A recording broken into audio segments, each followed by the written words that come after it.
Hocam stres ve göz ilişkisini sorayım o zaman. Bu kadar inişler, çıkışlar, gerginlikler, hüzünler, yaslar, kendini bulma çabaları.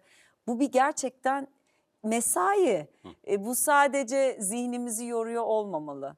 Gözümüz nasıl etkileniyor psikolojimizden? Stres, birçok organımızı etkiliyor. Bunu Evet. biliyoruz. Gözü direkt etkilediğini belki çoğu kişi bilmiyordur ama direkt, strese bağlı bir göz hastalığı bile var. Hmm. Eee, tıptaki ismi santral seröz retinopati. Söylemesi zor. Ben kısaltmasını Siz o söyle yüzden uzun okuyorsunuz tıbbı. Evet. Bu hastalıkları söyleyebilmek Bilmek için. için, evet. Ben buna 3 yıl çalışmam gerekiyor yani. Biz Temrin gibi. SSR diye kısaltıyoruz. Çok güzel. Baş harfleriyle kısaltıyoruz. Hastalık Bir daha direkt söyler misiniz lütfen? SSR, SSR. SSR uzun ismini mi Uzun söyle? sözünüzü. Santral seröz retinopati. Bu bile aslında kısaltılmış ismi. Eminim. Evet, bu hastalık tamamen stresle alakalı. Genç erkek hastalarda ortaya çıkıyor. Hmm. Vücuttaki kortizon salınımının yüksek olmasıyla alakalı. Genelde A tipi kişilik dediğimiz bu mükemmelliyetçi kişilik olan insanlarda üzerine bir de stres yüklendiği zaman retinanın altındaki damarlar sızdırmaya başlıyor bu kortizonun etkisiyle. Tabii Korkunç. yıllardır gelen bir kortizon etkisi var. O damarlar onunla büyüyor çünkü. Ve bir süre sonra da retinanın içerisine sıvı giriyor tam görme noktamıza. Böyle kırık görme, yamuk görme, şaka aynalarından bakarmış gibi bir görme oluşuyor. Ve tabii bulanık görme de yapıyor. Tedavi edilmezse de ciddi bir görme kaybına bile neden olabiliyor bu hastalık. Oo. Hı hı. Şimdi editörüm uyardı. Retina dekolmanı diye bir şey varmış. Bununla alakası var mı bu anlattığınızın? Bu farklı bir durum. Bu retinada çok ciddi sıkıntımız var yani bizim Evet, retina anladığım. aslında gözün beyni gibi düşünebilirsiniz. Yani Tabii. gözün Her sinir şey orada. hücrelerinin olduğu yer orası. Hmm. Orada başlıyor aslında görme ve beyne iletiliyor. Retina dekolmanı retinanın altındaki tabakadan ayrılması anlamına geliyor ve acil ameliyat edilmesi gereken bir durum. Birkaç gün içinde ameliyat etmemiz gerekiyor hastayı. Tabii bu oluşana kadar aslında bazı bulgular veriyor hastaya. Önce bir retina yırtığı gelişiyor. Bu retina yırtığından göz içindeki sıvı o yırtığın içine girmeye başlıyor ve sonra da retina ayrılıyor yerinden. Hasta Oo. yırtık oluştuğu zaman aslında ışık çakması, şimşek çakması gibi çok ciddi ışık parlamaları görmeye başlıyor. Bu aşamada bir göz doktoruna giderse o yırtık lazerleniyor. Çevresine yama yapıyoruz aslında ve yırtığın büyümesini, içine sıvı girmesini engelliyoruz. Ama hasta o aşamada gelmezse, retina ayrılırsa acil 1-2 günde ameliyat etmemiz lazım hastayı. Yoksa o da kalıcı görme kaybına neden oluyor. Oo. Retina cerrahisi uyguluyoruz. Ayrılan retinayı tekrar eski konumuna getiriyoruz. Acayip bir şeymiş. Evet bunlar olurken İlkay da şöyle şeyler yapıyor. Notalar köyde. Devam mı? İşte yeni başlıyor. Anlatır mısın? Projelendirdik. Ya bu son olaylardan sonra çok dert ediniyorum ben. Benim bir hastalığım var, empatiyim. Güzel. Ee, Sempatik ve empatik diyoruz ha, aslında. İkisi bir yani arada oluyor. işte çok dert edindiğimi fark ettim birçok şeyi ve ekibimde de çok iyi insanlar var. Abi böyle bir şey yapabilir miyiz gibi bir durum oluştu. Bakalım şimdi köy okullarına Daha biz başlamadınız. başlayacağız. Şimdi okulları belirleniyor. Şu an bir iki tane kurumla şu an isim de veremiyorum. Onlar gerçekleştiğinde hepsini bildireceğiz zaten. Anlaşmalı şekilde yapacağız. Köy okullarındaki müzik öğretmenlerini bulacağız. Müzik iyileştirir diyeceğiz. Birazcık şu çocuk olayları benim çok canımı sıkıyor. Ne yapabilirim? Kendimce, kendi çapımda ufak da olsa bir dokunuş bir şey yapabilir miyimin çabası bu proje. Bakalım şu an şekillendi. Çok yakın zamanlara başlayacağız. Şimdi tabii iyice bahsetmek isterim. Bir çocuk, bir gitar, bir hayal projesi bu, değil mi? Evet. Notalar köyde. Sen istiyorsun ki Türkiye'nin farklı bölgelerinde müzik öğretmeni olan köy okullarını ziyaret edeyim. Evet. Müzik dolu bir gün geçirelim. Hı hı. Her gittiğim okula bir tane gitar bırakayım ardımda ve sonra ne olsun? Sonra belki birinin yüreğine dokunurum, o müzik içine bulaşır ve onu ben müzikle kesişen kalplerin daha sevgi dolu olduğunu gördüm. Kesinlikle. Yani sanatla kesişen diyelim ya her dallarında. Belki birinin yüreğine dokunuruz. Tek amacım bu, bir karşılığı yok yani. Belki çocuk bir gün bir yerde bir şey olur. Sadece bunun vereceği haz, başka hiçbir şey değil. Daha ne olsun Tabii. zaten bence çok kıymetli. Peki bir yıl içinde en az 6 tane köy okulunu ziyaret etmeyi hedefliyorsun. Hı hı. Her ziyarette okula bir adet kaliteli akustik bir gitar hediye etmek istiyorsun. Her okulda en az 30 tane çocuğa, dolayısıyla da 180 çocuğa en az temas etmek istiyorsun müziğinle. Ve bir yetenek havuzu yapıp bu çocuklar arasında müziğe yeteneği olan, hı. müziğe aşkı olan, bağ olan çocuk varsa onları bu yetenek havuzuna alıp ikinci yılda bu havuzdaki çocuklardan en az 10'una düzenli müzik eğitiminin sağlanmasını istiyoruz. Evet, bunu sağlamak için de adımlar atıyoruz. Bu çok önemli. Yani bunu Birçok yüksek sesle kişinin söylüyorum ki bununla ilgilenen teşekkür markalar, müzik markaları, çok kıymetli markalarımız var. Tabii. İlgilenirlerse, çünkü böyle şeyler, ben de şimdi empati atölyesi yapıyorum Hı taş hı. kağıt makasla. Benim de hedefim 10 tane köy okuluna gitmek. Hepimiz bir yerinden tutacağız Eyvallah, ne hikayenin. güzel, ne mutlu. Ve bir tane öğretmenle sürekli bağda kalıp bir empati kütüphanesi kurup her gittiğim okulda çocuklara bu eğitimi vermeye devam etmek, bağ kurduğumuz Hı hı. öğretmen sayesinde. Dolayısıyla müzik, empati, kitap, bunların hepsi en azından 100 çocuğu bile değiştirsek hayatını.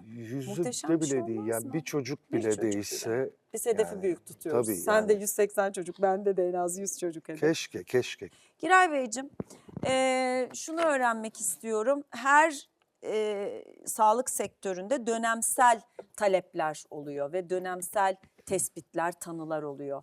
Gözde neler oluyor? Yani en fazla gözle ilgili ne yaşıyorsunuz? Bu değişen dönüşen dünya, yediğimiz, içtiğimiz havanın kalitesi, ekran bağımlılıkları, işte artık eğitimin bile ekranlardan yapılması gibi aslında gözümüz adına çok büyük değişimler var hayatımızda.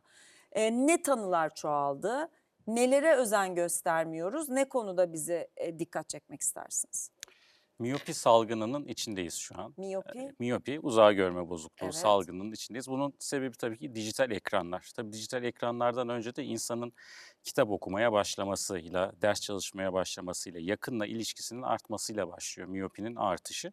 Dijital ekranların kullanıma girmesi, Yakın, her şey yakın. evet, telefonun da hayatımıza girmesiyle artık tamamen yakınla uğraşıyoruz. Yani biz artık bir avcılık yapmıyoruz ya da uzakla çok fazla ilgilenmiyoruz. Doğal olarak da vücut kendisi için neyin işini kolaylaştıracaksa o yöne doğru evriliyor. Yani aslında hangi kasımızı çalıştırırsak o güçleniyor. Evlenir ya da Hangi kasımızı çalıştırmazsak o güçsüzleşiyor. Güçleşiyor.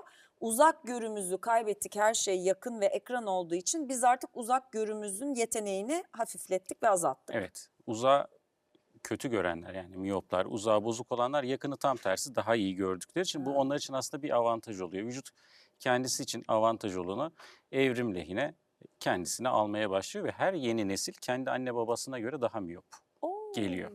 Ve giderek daha fazla miyopla karşılaşacağız ve bu bir yerden sonra tamam avantaj sağlıyor ama belli bir noktanın üzerindeki miyopi aslında bir hastalık haline dönüşüyor. Çünkü retinada dejenerasyona neden oluyor. Özellikle 5-6 numaranın üzeri miyopilerde retinada çok ciddi dejenerasyonlar oluşmaya başlıyor ve bir hastalık haline geliyor. Yani bir kırma bozukluğu deriz biz, aslında miyopi bir hastalık değildir. Ama 3 numaranın üzerine çıktıktan sonra ve özellikle de 6'nın üzerine çıktıktan sonra bir hastalık haline geliyor. Peki biz uzak görümüzü güçlendirmek için ne yapmalıyız? Öncelikle ekranı, tabii ki ekran kullanımını çocuklarda 5 yaş öncesinde gerçekten yasaklamalıyız. Ama bu şey değil, bazen Süre kısıtlaması. bazen aileler şunu soruyor, yani görüntülü görüşmeyle babaannesiyle görüştü, bir anlık baktı, bir şey olur mu? Olmaz tabii ki. Ama çocuk ekranda 5 yaşından önce kendisi alıp elinde telefonu oynamamalı. 5 yaştan sonra da bunu günlük yarım saatle sınırlandırmak istiyoruz. Fakat şöyle bir engelle karşılaşıyoruz. Anne babaların ekran süreleri 2,5-3 saat. Tabii. Yani anne baba 2 saat ekrana baktıktan sonra çocuğa sana yasaklayarım diyemez yani. Bu çocuk için ikna edici olmuyor. Tabii. O da o ara yolları buluyor. Annesinin elindeki telefonu alıyor, yanına gidiyor. Ama bir şekilde ailelerin bunu kendi yaşam tarzlarına da uygulaması gerekiyor ve çocukları dışarıya çıkartmaları lazım. Güneş ışığı gören çocukların miyopi, yani bu uzağa görme bozukluğu olma oranı yapılan birçok çalışmada kanıtlandı, çok daha az. Çocuğun dışarıda top oynaması lazım, bisiklete binmesi lazım. Çocuğun dışarıda olması gerekiyor gelişim dönemi boyunca.